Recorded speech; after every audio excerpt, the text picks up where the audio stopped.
vous trouverez dans le menu Demande de congé, l'item Liste de demandes.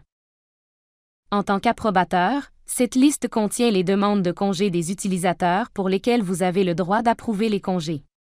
Il est important de porter une attention particulière aux filtres situés ici, qui permettent de choisir les demandes à afficher sur la page. Par défaut, le filtre « Date future » est appliqué. Vous avez ici un récapitulatif du contenu des demandes, indiquant leur état actuel.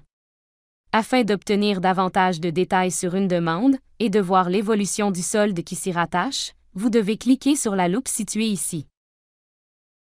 Vous avez maintenant un bouton vous permettant d'approuver la demande. Un courriel sera alors envoyé à l'utilisateur concerné, afin de l'aviser que sa demande est approuvée.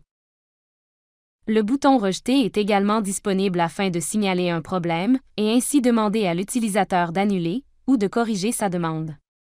Pour rejeter une demande, cliquez sur Rejeter et indiquez la raison du rejet. L'utilisateur concerné recevra un courriel indiquant que sa demande est rejetée, incluant la raison du rejet. Il vous sera toujours possible de rejeter une demande qui a déjà été approuvée, si vous changez d'idée.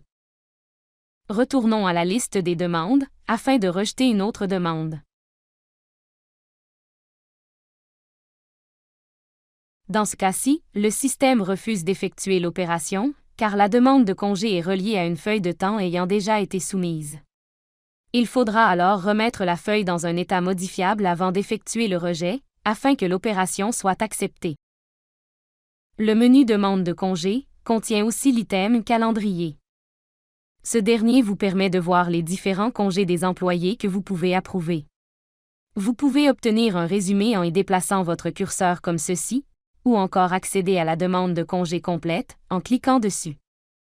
Encore une fois, portez attention aux différents filtres qui sont appliqués. Le menu Demande de congé contient également l'item État des soldes, qui vous donne accès aux différents soldes des utilisateurs que vous pouvez approuver. Vous avez d'abord la vue d'ensemble à une date donnée, qui par défaut est la date d'aujourd'hui. Vous pouvez également voir l'évolution détaillée des soldes d'un utilisateur en cliquant sur la loupe, ce qui vous montre le détail de chacun des événements rattachés aux différents soldes. Finalement, l'item « Demande à approuver » apparaît en rouge et seulement si des demandes attendent votre approbation.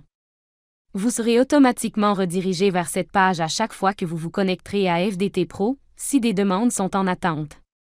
Le tableau vous affiche un sommaire des demandes. Il vous permet d'approuver d'un seul coup une partie ou l'ensemble des demandes. Vous pouvez également accéder aux demandes complètes en cliquant sur leur numéro.